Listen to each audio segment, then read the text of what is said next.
Hello everyone, welcome back to Maths and Matrix. I'm Lakshmi ma'am and here back with yet another session for ND2 2019 Mathematics Set A paper solving और हम आज solve करने वाले question number 61 onwards. So let's get started.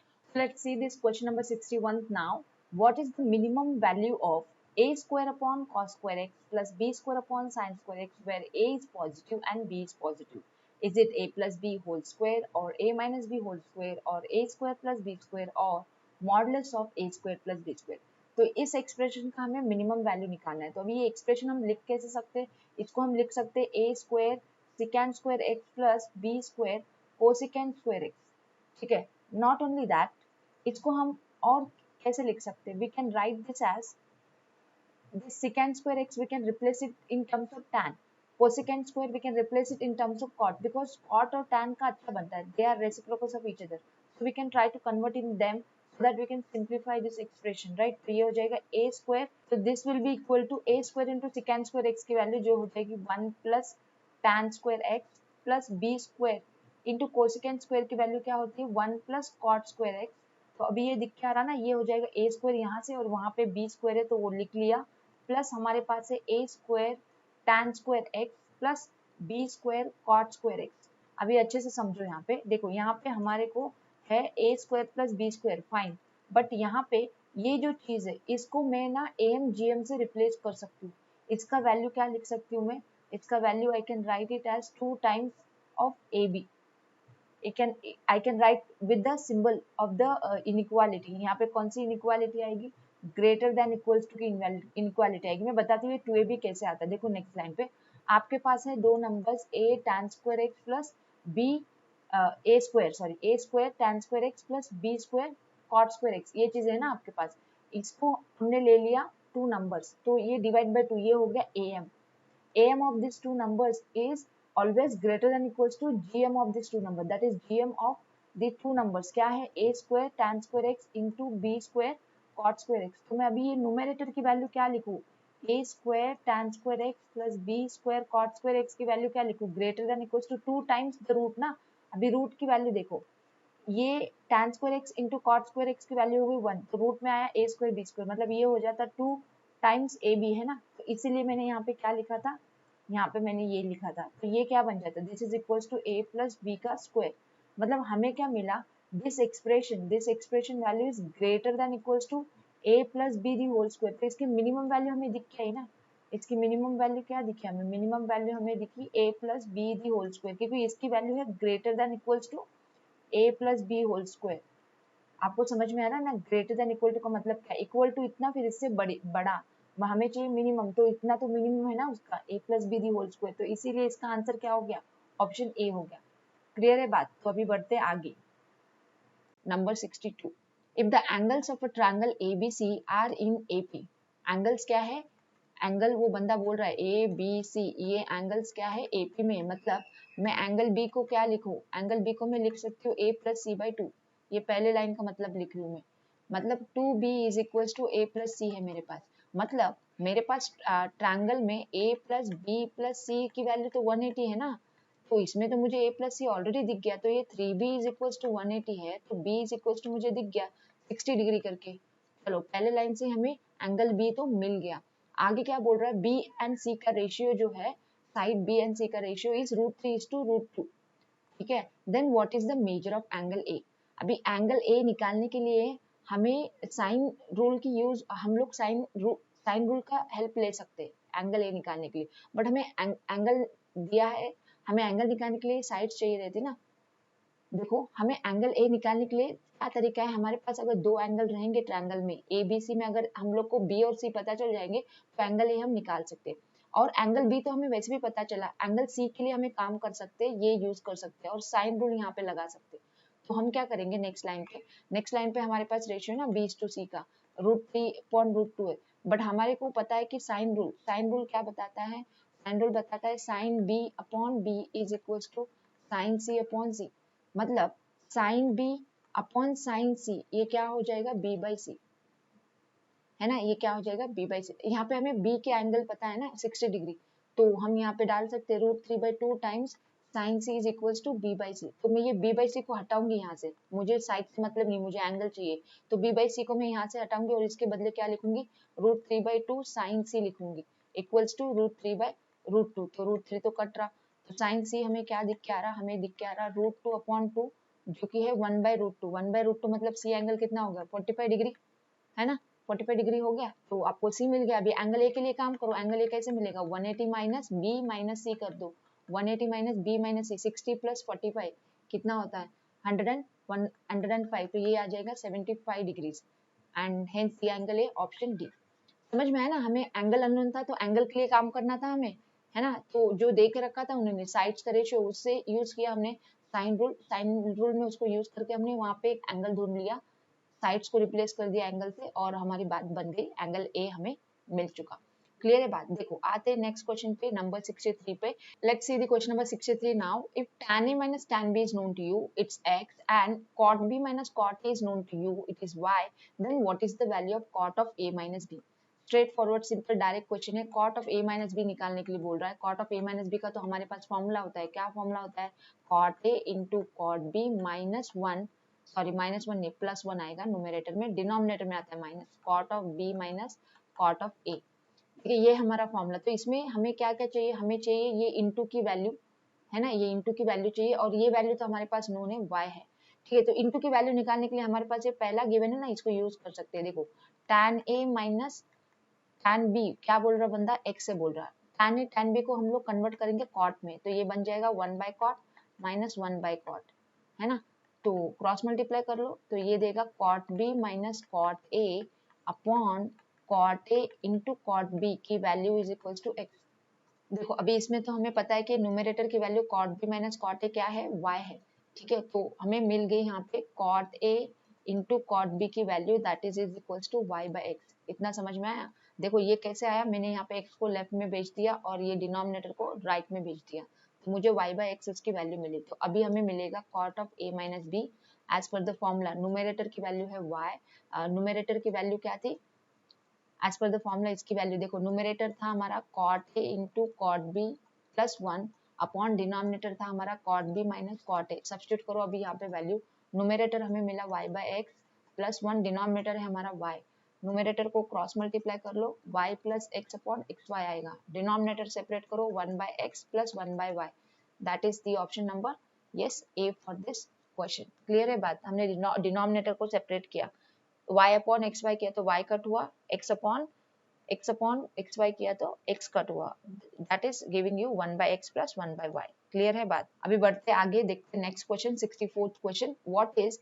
Sign of alpha plus beta minus 2 times sine alpha cos beta plus sine of alpha minus beta. ये तो बहुत ही आसान सा फॉर्मूला है। देखो आपको दिख क्या रहा है कि यहाँ पे मेरे पास है sine of alpha plus beta plus sine of alpha minus beta और इसके एडिशन में है हमारा, मतलब माइनस करके दिया गया 2 times sine alpha into cos beta. आपको तो इनके एडिशन का क्या रिजल्ट आता है आपको पता है, इनके एडिशन में क्या कटता, कॉस अल्फा साइन बीटा का टर्म कटता, क्या बचता 2 times sine alpha cos beta बचता, ये तो मानते हो ना, और वही तो देके रखा आगे माइनस करके, है ना, तो ये तो जीरो होना है इसकी वैल्यू। क्लियर है, ऑप्शन ए है इसका चॉइस, क्योंकि आपको समझ में आया ना, इसका और इसका एडिशन क्या होता है, ये होता है ना, और यही देके रखा था सेम माइनस सेम, है ना, तो जीरो हो गया कि नहीं। ठीक है, now let's see the next question number 65। If 2 tan a is equals to 3 tan b is equals to 1, then what is the value of tan of a minus b equal to?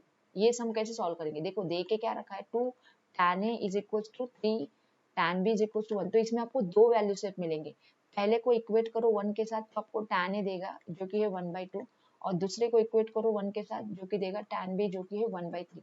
बस इनको use कर लो आपके फॉर्मूले में, tan of a minus b का formula आपको पता है ना, tan of a minus b का formula tan a minus tan b upon 1 plus tan a into tan b, है ना।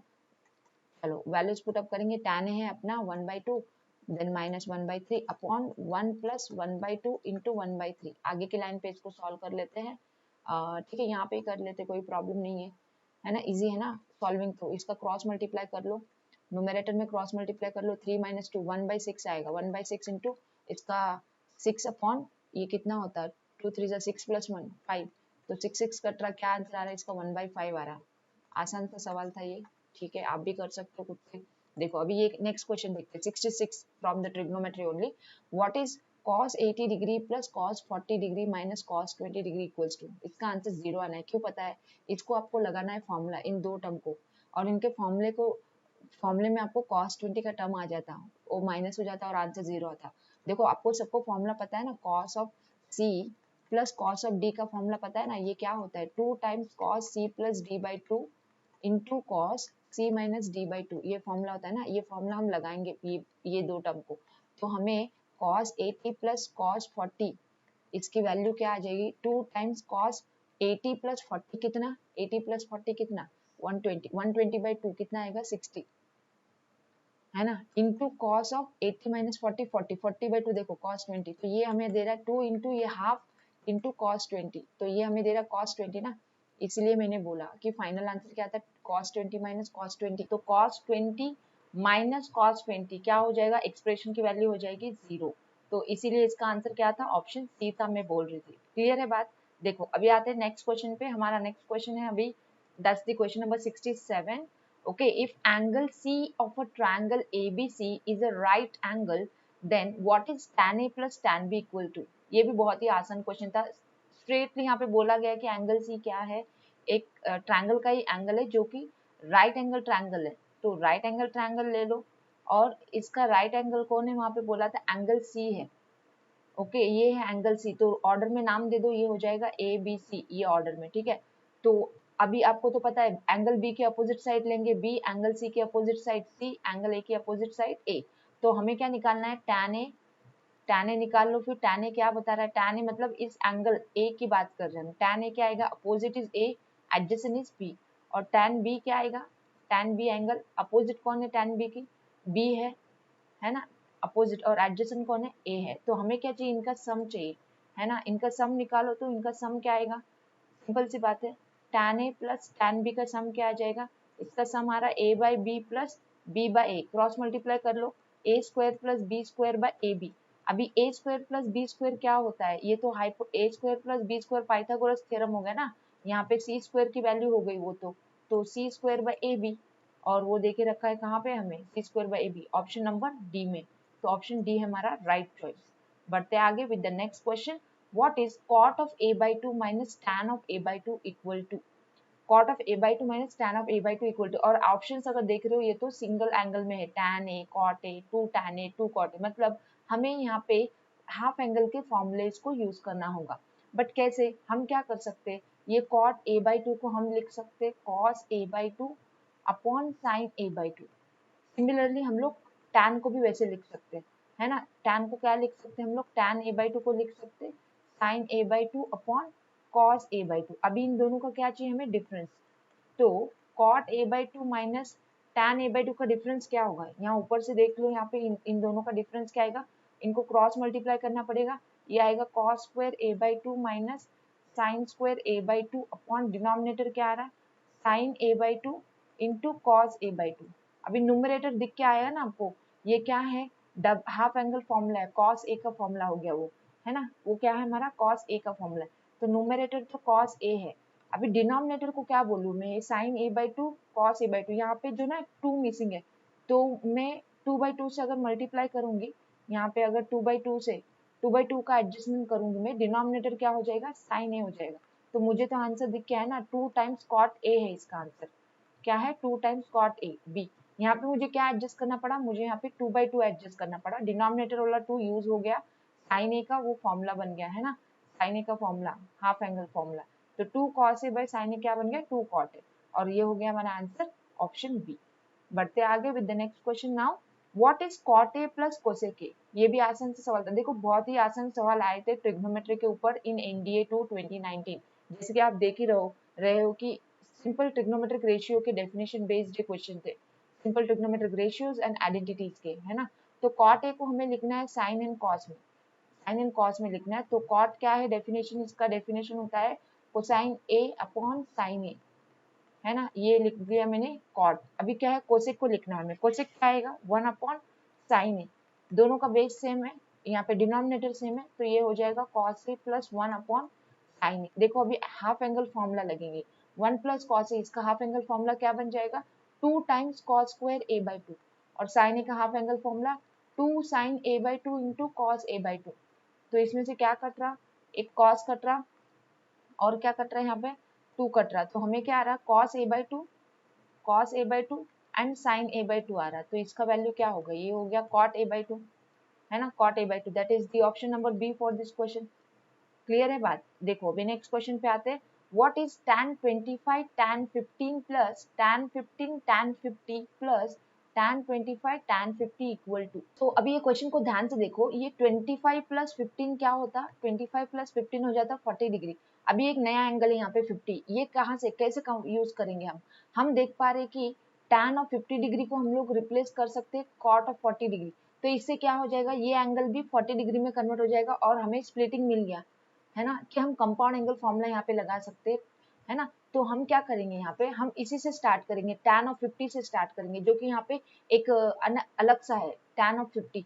तो हम tan ऑफ 50 से अगर स्टार्ट करते हैं तो इसको हम लिखेंगे cot of 40 degree, complementary ratio है ना tan एंड cot, cot को क्या लिखे हमने 90 माइनस 50 हो जाएगा cot 40, है ना। तो यहाँ पे देखो अभी हम क्या कर सकते हैं, ये cot 40 को हम लिख सकते हैं 1 अपॉन tan 40, लिख सकते कि नहीं, और tan 40 को भी स्प्लिट करो, tan ऑफ 40 को स्प्लिट करो 25 प्लस 15 में, तो ये बन गया अभी कंपाउंड एंगल फॉर्मूला। तो अभी हम लगाएंगे कंपाउंड एंगल फॉर्मूला, तो हमें क्या मिल रहा, हमें मिल रहा tan 50 degree is equal to 1 upon इसका फॉर्मूला tan 25 प्लस 15 का फॉर्मूला tan 25 प्लस tan 15, है ना, upon 1 minus tan 25 into tan 50, ठीक है। इसका अच्छे से लिखो, ये जो है ना डिनोमिनेटर, ये आएगा न्यूमरेटर में, तो हम लिखेंगे फिर tan 50 इज इक्वल टू, हमें क्या मिल रहा, न्यूमरेटर आ रहा 1 माइनस tan 25 इंटू tan 15, है ना, डिनोमिनेटर हमें क्या मिल रहा tan of 25 plus tan of 50। अभी ये क्रॉस मल्टीप्लाई कर लो, क्रॉस मल्टीप्लाई कर लो, आप देख पा रहे हो कि ये tan ऑफ 50 मल्टीप्लाई हो रहा है tan ऑफ 25 से, प्लस tan ऑफ 50 मल्टीप्लाई हो रहा tan ऑफ 15 से, है ना, फिर ये इक्वल टू आ रहा 1 minus tan of 25 into tan of 15। अभी एक बार देख लो क्वेश्चन सही से जा रहा क्या, देखो tan 15 इंटू tan 50 मिला हमें, tan 50 इंटू 15 वाला टर्म मिला, tan 25 15 मिला के हमें, देखो यहाँ पे है ये वो टर्म, और tan 25 50 मिला के हमें मिला, तो हमें तीनों का उनका एडिशन चाहिए, तो मतलब ये माइनस को लेफ्ट लेके आना लेफ्ट में, तो हमारे पास जो लेफ्ट में टर्म है वो प्लस दूसरी वाली लेफ्ट में जो टर्म है वो ये वाली लिखा, और ये माइनस वाले को भी लेफ्ट में ले लिए, है ना, ये इसको भी लेफ्ट में ले लिए tan 25 इंटू tan 15 को, तो बचा क्या राइट हैंड साइड में सिर्फ 1, है ना। तो हमें मिल गया कि ये क्वेश्चन के ये जो एक्सप्रेशन है, ये एक्सप्रेशन का वैल्यू क्या है 1 है। क्लियर है बात, तो इसका आंसर क्या ऑप्शन बी है। समझ में आ गई ना बात। देखो अभी आते हैं नेक्स्ट क्वेश्चन पे, what is the area of the region bounded by mod x less than 5 and y equals to 0 and y equals to 8। हमें एरिया बाउंडेड बाय रीजन निकालने, तो हमें तो पहले तो इसको ड्रॉ करना होगा, है कि नहीं, हमें इसको ड्रॉ करना होगा। देखो mod x लेस देन 5 का मतलब क्या होता है, mod x लेस देन 5 का मतलब होता है -5 less than x less than 5। मतलब हम लोग क्या करेंगे, इक्वालिटी के इक्वेशन लेंगे, x equals to -5 x equal to 5 को प्लॉट करेंगे, ठीक है। तो अभी हम प्लॉट ले लेते हैं पहले यहाँ पे, ठीक है। हमारे पास देखो y इक्वल टू 0 चाहिए, y इक्वल टू 8 चाहिए, तो ये 1 है, फिर सो ऑन, सपोज मैं यहाँ पे 8 ले लेती हूँ, ठीक है, क्योंकि मुझे जो रीडिंग चाहिए, यहाँ पे बहुत सारे रीडिंग्स है, I just miss because what I want I am showing that. फिर क्या है x इक्वल्स टू -5, तो ये -5 यहाँ पे दिखा देते, फिर x इक्वल टू 5 है, ये यहाँ पे दिखा देते, ठीक है, ये 0 है। तो और क्या चाहिए हमें, y इक्वल टू 0, ये लाइन होती है हमारी y इक्वल्स टू 0 वाली, तो ये लाइन बन गई हमारी x इक्वल टू 5 वाली, ये लाइन बन गई x इक्वल टू -5 वाली, है ना, और y equal to 8, y equal to 8 वाली लाइन ऐसे कट करेगी, है ना, ये लाइन बन गई y इक्वल टू 8, और क्या थी y इक्वल टू 0। तो आप देख पा रहे हो ना, ये क्या रीजन है, ये है हमारा शेडेड रीजन, जिसकी हमें एरिया निकालनी है, जिसकी हमें एरिया निकालनी। अभी ये दिख क्या है कि ये क्या है, एक टाइप का रेक्टेंगल है ना। अभी देखो हमें मिल गया रेक्टेंगल, आप देख पा रहे हो कि ये हाइट कितनी थी, इतनी हाइट क्या थी, 8 थी ना। तो आप देख पा रहे हो कि इसका जो हाइट है, ब्रेथ हम लोग बोलेंगे, ये 8 सेंटीमीटर है, और इसका जो लेंथ है अभी, ये लेंथ कितना है, ये यहाँ से 5 से लेके 5 तक, ये है ना 5 और ये 5, ये कितना है इसका लेंथ, इसका लेंथ आपको दिख के आ रहा नहीं, ये है 10 सेंटीमीटर, तो हमें तो मिल गई ना। तो एरिया ऑफ द रेक्टेंगल का फॉर्मूला लगाओ, लेंथ इंटू ब्रेथ, हमें लेंथ मिल रहा था 5 + 5 और ब्रेथ क्या मिला, हाइट h जो कि था, जितनी हाइट ऑफ द रेक्टेंगल थी वो ब्रेथ थी वो 8, तो ये 10 × 8 कितना आ रहा है 80 स्क्वायर सेंटीमीटर, 80 स्क्वायर यूनिट्स बोलेंगे, यहाँ पे सेंटीमीटर ऐसा कुछ है नहीं, ठीक है, यूनिट। तो इसका आंसर हो गया ऑप्शन बी। इजी था ये, जस्ट रेक्टेंगल बनता है ऐसा वाला इक्वेशन, रेक्टेंगल या तो स्क्वायर देता based on the other equations provided. अभी ये जो इक्वेशन प्रोवाइड थे इस वजह से रेक्टेंगल बना, ठीक है, क्लियर है बात।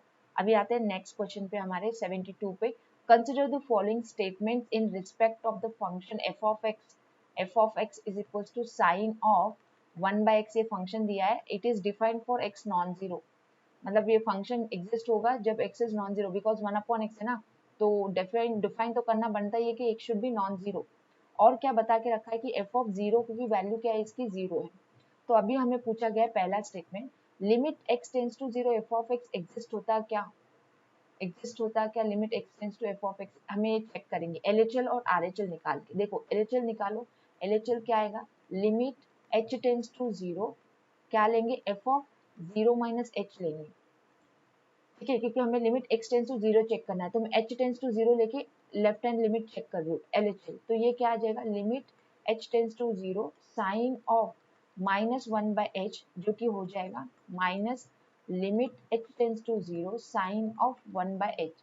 अभी देखो ये 1/h it's a number, it's a real number, sine is defined for that, this will be certain, मैं बोल दूंगी माइनस के, ये कुछ तो एक नंबर आएगा, बिकॉज साइन की रेंज क्या है -1 से 1 तक है, तो वो तो कुछ तो नंबर आएगा, नॉन जीरो नंबर आएगा, वो तय है, तो वो माइनस के मैंने बोल दिया।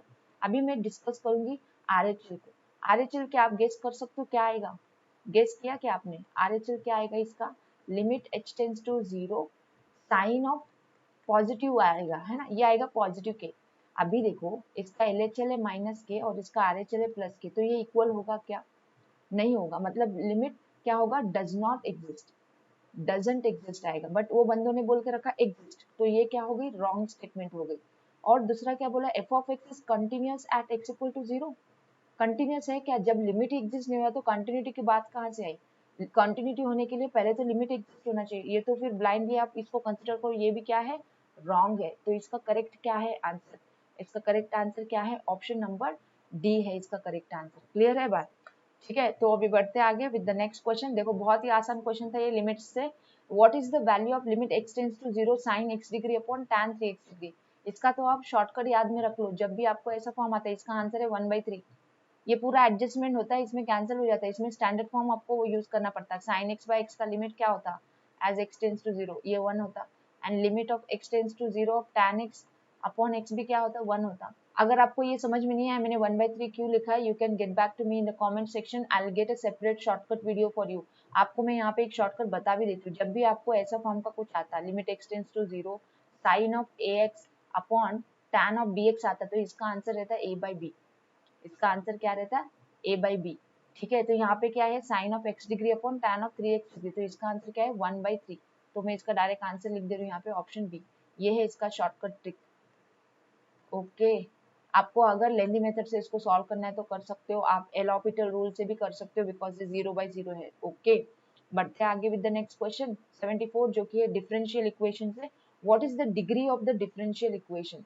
अभी डिफरेंशियल इक्वेशन अच्छे से देखो, यहाँ पे थर्ड ऑर्डर डेरिवेटिव है, यहाँ पे फोर्थ ऑर्डर डेरिवेटिव है, और यहाँ पे फर्स्ट ऑर्डर डेरिवेटिव, तो डिग्री किसकी हम लोग बताते हैं, degree of the differential equation होती क्या है, degree is what, it is the highest power of highest power of highest order derivative, highest order derivative, highest order derivative को पहले आपको चूज करना होता है, हाईएस्ट ऑर्डर डेरिवेटिव कौन है, आपने चूज कर लिया 4 है, इसका पावर क्या है 1 है, तो इसकी डिग्री क्या हो गई 1 हो गई, इसकी डिग्री क्या हो गई, डिग्री हो गई 1, ऑप्शन ए। क्लियर है बात। अभी देखते हैं next question 75, which one of the following is the second degree polynomial function f of x where f of 0 5 है, f of -1 10 है, एंड f of 1 6 है। हिट एंड ट्रायल कर लो ना, आपको सेकेंड डिग्री पॉलिनोमियल निकालना है, उन्होंने दे के रखा f of 0 क्या होना 5, देखो कौन सा 5 दे रहा, ये 5 दे रहा, ये 5 दे रहा, ये 5 दे रहा, तो ये तो डिस्कार्ड हो गया। f of -1 10 कौन दे रहा, f of -1 10 कौन दे रहा, देख लो, f of -1 10 कौन दे रहा, यहाँ पे अगर मैं ये तो पहले में डालूंगी -1, तो ये क्या आएगा इधर 5, ये 5 आएगा, देन ये +2 +5, ये तो नहीं आएगा, डिस्कार्ड कर दो। दूसरा ये सी वाला चेक कर लो, 3 इंटू -1 का स्क्वायर दैट इज 1, 3 1 जा 3, 3 + 2 5, 5 + 5 10, ये आ रहा, बट ये भी चेक कर लो ना नीचे वाला, f ऑफ -1 ये कितना आ रहा 3, फिर ये आ रहा +10, 3 + 10 13 + 5, ये नहीं आ रहा, ये डिस्कार्ड। अभी एक लास्ट ये भी चेक कर लो, कंफर्म कर लो, f ऑफ 1 6 दे रहा क्या, देखो ये 3 इंटू 1 का स्क्वायर -2 इंटू 1 + 5, फिर 3 - 2 + 5 क्या आ रहा 1 + 5, है ना, ये कितना रहा 6 दे रहा क्या, सही बात है, सही बात है। तो मतलब हमने आंसर निकाल लिया डिस्कार्ड मेथड से, इसका आंसर है ऑप्शन नंबर सी। ऐसे क्वेश्चन को ऐसे ऑप्शन से अप्रोच करो, आसान रहता, ठीक है। तो अभी आते हैं हम लोग नेक्स्ट क्वेश्चन पे। हमारा नेक्स्ट क्वेश्चन है 76 क्वेश्चन, बट उसके लिए हमारे पास डायरेक्शंस है। So now the next 3 questions are based on this directions, ठीक है। Read the following information and answer the 3 items that follow. There is a curve y is equals to m into e to the power mx, where m is a positive number. It intersects y-axis at a point P. y-axis को कहाँ पे intersect करता curve, eight a point P पे intersect करता। तो अभी आगे क्या बोला है, फिर क्वेश्चन नंबर 76 बोला है, what is the slope of the curve at the point of intersection P। अभी बंदे ने क्या बोल के रखा, ये जो y-axis को एट P पे इंटरसेक्ट करता, मतलब वहाँ पे x 0 है ना, तो ये जो कर्व है y equal to m e to the power mx intersects y axis at point, बता सकते हो क्या, एट अ पॉइंट P। वो पॉइंट P के कोऑर्डिनेट्स क्या रहेंगे, सर्टेन 0, y रहेंगे। इसका x क्या रहेगा, कोऑर्डिनेट 0 रहेगा। तो अभी बंदों ने बोला है कि हमें 76 क्वेश्चन में कि इसका स्लोप निकालो। स्लोप क्या होता है, dy/dx at the point P का निकालो। P पॉइंट क्या है, 0, y है, ठीक है। तो हमें वही निकालना है, तो निकालते हैं फिर, है ना। तो हम निकालते हैं इसका dy/dx। हमारा क्वेश्चन क्या है, y इज इक्वल टू, हमारा function sorry y is equal to क्या है, m e to the power mx।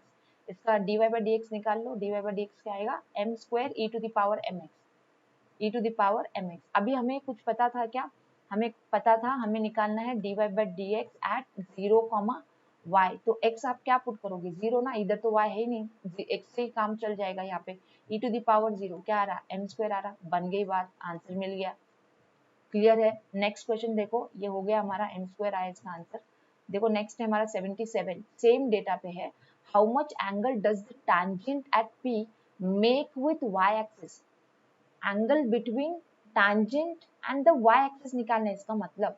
अभी टैंजेंट कौन होता है, टैंजेंट का स्लोप कौन होता है, कर्व का डेरिवेटिव। आपने पढ़ के रखा ना, interpretation of the geometrical interpretation of the derivative, application of derivative में आपने पढ़ा होगा। ये जो टैंजेंट टू द कर्व रहता है ना, ये टैंजेंट टू द कर्व क्या रहता है, डेरिवेटिव एट द पॉइंट रहता, डेरिवेटिव एट द पॉइंट रहता, ठीक है। तो स्लोप का जो टैंजेंट का जो स्लोप है ना, वो क्या रहेगा, डेरिवेटिव रहेगा। तो मैं यहाँ पे बोल दूं कि ये जो स्लोप ऑफ टैंजेंट है, slope of tangent is equals to dy/dx ही है एट P।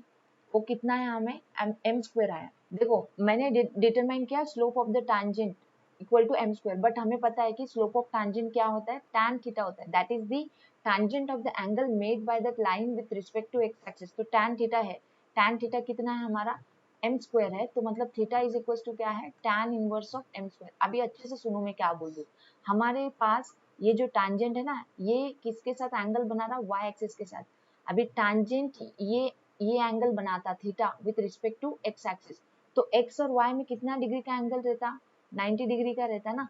तो आपको यहाँ पे समझ में आ रहा है ना, यहाँ पे मैं y एक्सिस का जो एंगल रहेगा, मतलब जो टैंजेंट का जो y एक्सिस के साथ का एंगल रहेगा वो कितना रहेगा, तो मैं वो लिख देती हूँ यहाँ पे, टैंजेंट विल मेक कौन सा angle, π/2 minus theta angle with y axis. इतना ये समझ में आ रहा है, कौन सा एंगल, क्योंकि हमें आंसर तो मिल गया कि angle made bye tangent with y axis हमें निकालना था। हमें पता चला कि x एक्सिस का एंगल क्या है, टैंजेंट का थीटा है, तो y एक्सिस का कितना रहेगा, π/2 माइनस थीटा ना, क्योंकि y और x एक्सिस में 90 डिग्री का डिफरेंस रहता है ना, 90 डिग्री का एंगल रहता है ना, समझ में आ रही है बात। तो tangent will make π/2 minus theta with the y axis, हमें आंसर मिल गया, बट आंसर में ये ऑप्शन नहीं है π/2 माइनस थीटा। तो हमें इसके लिए क्या करना है, सॉल्व करना है आगे, ठीक है। आगे की लाइन पे हम लोग इसको सॉल्व कर लेंगे। ऑन द नेक्स्ट लाइन, हमें क्या मिला, रिक्वायर्ड एंगल हमें मिला। रिक्वायर्ड एंगल क्या है हमारा, रिक्वायर्ड एंगल है हमारा π/2 माइनस थीटा। थीटा की वैल्यू क्या थी, tan inverse of m square. अभी देखो आप लोगों ने इनवर्स ट्रिग्नोमेट्री में पढ़ के रखा कि ये जो tan inverse m π/2 minus tan inverse m है, m स्क्वायर है, इसको हम लिख सकते cot inverse of m square. अभी ये कैसे आया भला, आपने पढ़ के रखा ना, tan inverse x plus cot inverse x क्या होता, cot इनवर्स x का क्या होता, π/2 होता। तो cot इनवर्स x आपने कैसे लिखा, π/2 माइनस tan इनवर्स x करके लिखा। तो वही मैंने यहाँ पे लिखा, ये समझ में आई बात। बट यहाँ पे ऑप्शन तो वो भी नहीं है, ये डिस्कार्ड है, ये भी डिस्कार्ड है, तो इन दोनों में से कोई रहना है। अभी ये एक बार देख लो, cot इनवर्स m स्क्वायर है, तो इसको मैं समझो पकड़ लेती हूँ अल्फा, इसको मैं समझो पकड़ लेती हूँ अल्फा, तो आप एक ट्रायंगल बना सकते हो ना यहाँ पे, है ना। तो आपको इधर कॉट अल्फा आ रहा m स्क्वायर बाई 1। देखो ये रफ होके जो आपको करना है यहाँ पे समझना है, इसको इसकी वैल्यू कैसे निकालना, कॉट इनवर्स m स्क्वायर की वैल्यू साइन और कोसाइन में कैसे निकालना। इसको मैं अल्फा मान ली, तो ये मेरा अल्फा है, तो अल्फा का एडजेसेंट कितना है m स्क्वायर, अपोजिट है 1, तो ये कितना आएगा, तो ये हाइपोटेन्यूज की वैल्यू क्या आ जाएगी, 1 plus m to the power 4 आएगी ना अंडर द रूट में। तो यहाँ से आप लिख लो साइन अल्फा की वैल्यू, साइन अल्फा क्या हो जाएगा, अपोजिट 1, हाइपोटेन्यूज हो गया under the root of 1 plus m to the power 4। मतलब अल्फा की वैल्यू क्या मिलेगी, sine inverse of 1 upon under the root 1 plus m का पावर 4 मिलेगी। और ये देखे रखा है, देखो फिर इसका आंसर हमें मिल गया, क्या मिला हमें इसका आंसर, ऑप्शन सी मिला, ऑप्शन सी मिला हमें इसका आंसर। अल्फा की वैल्यू क्या मिली हमें, साइन इनवर्स में मिली। समझा ना, ये मैंने कैसे किया, हमें ट्रायंगल बना लिया, क्योंकि हमें पता नहीं था कॉट इनवर्स m स्क्वायर को हम कैसे लिखे साइन में, तो उसको हमने ट्रायंगल बना के उसमें से साइन को ढूंढा और हमने यूज कर लिया उसकी वैल्यू को। क्लियर है, तो ऐसे ही आपको अप्रोच करना है ये क्वेश्चंस को। अभी देखो नेक्स्ट क्वेश्चन है हमारा सेम पैराग्राफ के ऊपर, what is the equation of the tangent to the curve at P। अभी इक्वेशन ऑफ द टैंजेंट कैसे हम निकालेंगे, ये जो टैंजेंट था it was making angle with the y axis, it was making angle with the y axis which was π/2 minus theta. Moreover it हमारे पास equation of tangent निकालने के लिए हमारे पास उसका स्लोप था और पॉइंट भी था, वो कर्व को एट P पे कट कर रहा था ना, P का कोऑर्डिनेट क्या था 0, y। और स्लोप ऑफ टैंजेंट हमें क्या मिला, स्लोप ऑफ टैंजेंट हमें मिला m स्क्वायर। तो इक्वेशन यूज करो y minus y1 is equal to m into x minus x1। Now just hold down, हमें यहाँ पे पॉइंट P में ये y कोऑर्डिनेट अननोन है, तो हमें इक्वेशन तो नहीं आएगी। इक्वेशन पाने के लिए हम क्या करेंगे, x इक्वल टू 0 पुट करेंगे, हमारे पास y equal to m into e to the power mx था ना, यहाँ पे x is equal to 0 put करो, आपको क्या मिलेगा, y is equal to m e to the power 0 that is m मिलेगा। तो ये मिल गया y minus m is equal to, ये m स्क्वायर है ना इसका स्लोप, ये स्लोप है, ठीक है, ये स्लोप है, ये कंफ्यूजन मत हो जाए, इधर नोटेशन ऐसे आ गए कि कंफ्यूजन होगा। ये स्लोप है, स्लोप कितना था हमारा m square into x minus x1, x1 क्या है 0, तो y minus m is equal to m square into x. तो ये इक्वेशन क्या आएगी, y is equal to m square x plus m। ठीक है, क्लियर है ना बात, क्लियर है ना बात। हमने क्या किया यहाँ पे, ये y को कैसे ढूंढा, हमने इक्वेशन में x इक्वल टू 0 पुट किया, हमें मिला ym। ठीक है, ये जो है ना, ये मैंने फॉर्मूला लिखा था, ये क्या है, फॉर्मूला है, जिसमें m क्या होता है हमारा बाय डिफॉल्ट स्लोप के लिए यूज करते हैं ना हम फॉर्मूले में, x1 y1 पॉइंट होता है, बट यहाँ पे स्लोप भी क्या है m स्क्वायर है, तो कंफ्यूज मत हो जाना यहाँ पे, ठीक है, m स्क्वायर है और हमें पॉइंट क्या मिला 0, m मिला। तो इससे हमें मिल गई इक्वेशन जो कि हमें मिली m square x plus m, और वो देखे रखा है ऑप्शन नंबर डी में, है ना। तो इसका करेक्ट आंसर क्या है, ऑप्शन नंबर डी है। क्लियर है, अभी बढ़ते हैं आगे with the next question, that is 79th question of this session. But उसके लिए भी फिर से हमारे पास डायरेक्शन से to follow, read the following information and answer the two items that follow. F of x देके रखा है, जी ऑफ एक्स देके रखा है, एच ऑफ एक्स देके रखा है, ठीक है। और बोला गया है क्वेश्चन नंबर 79 में, अगर एफ एक्स जी एक्स और एच एक्स है तो निकालो F H of G of F at X is equal to root π/2। अरे वाह बढ़िया, आसान जाएगा ये। देखो H of G of F at X कैसे निकालें, एच ऑफ जी को ऐसे ही रखो, जी के अंदर पहले कौन पुट करेंगे, एफ को पुट करेंगे, तो जी क्या है हमारा tan x है ना, जी क्या है हमारा tan x। तो इसका देखो कैसे आएगा आंसर, मैं यहाँ पे लिख देती हूँ एफ ऑफ एक्स, ये जी इसके ऊपर ऑपरेट करने से पहले हमारा एफ ऑफ एक्स लिख देते, एक्स स्क्वायर है, तो H of G of x square क्या होगा, H of tan x square होगा, ये किस में पुट करो, एच में पुट करो, तो ये बन जाएगा ln of tan x square, तो ये बन गया हमारा फंक्शन। अभी मुझे इसको इवेल्युएट करना है एट रूट पाई बाई 2, तो ln of tan of pi by 4 हो जाएगा। tan of pi by 4 is 1, तो ln ऑफ 1 क्या होता है 0, तो ये हो गई वैल्यू ऑप्शन ए। ठीक है, देखो अभी नेक्स्ट क्वेश्चन था इसी के ऊपर का हमारा 80 नंबर का क्वेश्चन। ठीक है, यहाँ पे f एट 2 निकालना है। अभी एफ एक्स फंक्शन क्या था एक बार रिमाइंड कर लो, तो एफ एक्स फंक्शन क्या था हमारा, एफ एक्स फंक्शन था, yes let me see, I forgot it actually. F x function हमें क्या देके रखा था, एफ एक्स था एक्स स्क्वायर, अच्छा बढ़िया, एक्स स्क्वायर है, एफ एक्स था हमारा एक्स स्क्वायर, तो अभी हमें निकालना एफ एट 2। तो इसको सॉल्व करते हैं हम लोग, ये एफ ऑफ एफ को बाजू में रखते हैं, एफ ऑफ 2 सॉल्व कर लेते हैं। एफ ऑफ 2 क्या आएगा, एफ ऑफ 2 क्या आएगा हमारा 2 का स्क्वायर है ना, तो ये आ रहा है F of F 4, F of 4 निकालो। अभी एफ ऑफ 4 क्या आएगा हमारा 4 का स्क्वायर दैट इज 16, तो एफ ऑफ 16 निकालो, 16 का स्क्वायर कितना आएगा 256, तो ये हमें आंसर दे रहा है ऑप्शन नंबर डी। जस्ट आपको ये चेंज करना है, एफ ऑफ एफ एट 2, पहला ये एफ ऑपरेट करो, 2 का स्क्वायर मिलेगा 4 मिलेगा, फिर 4 का स्क्वायर मिलेगा है ना, फिर इसका 16 का स्क्वायर मिलेगा, दैट इज आंसर 256। क्लियर है बात, तो ये थे हमारे questions, question number 61 to question number 80 which we solved today in this session। ठीक है, for my next session please stay tuned with me on my channel and do not forget to subscribe to the channel for getting the regular updates regarding the important uploads for your preparation towards NDA written examination। Thanks for watching this video guys, I will meet you in the next session।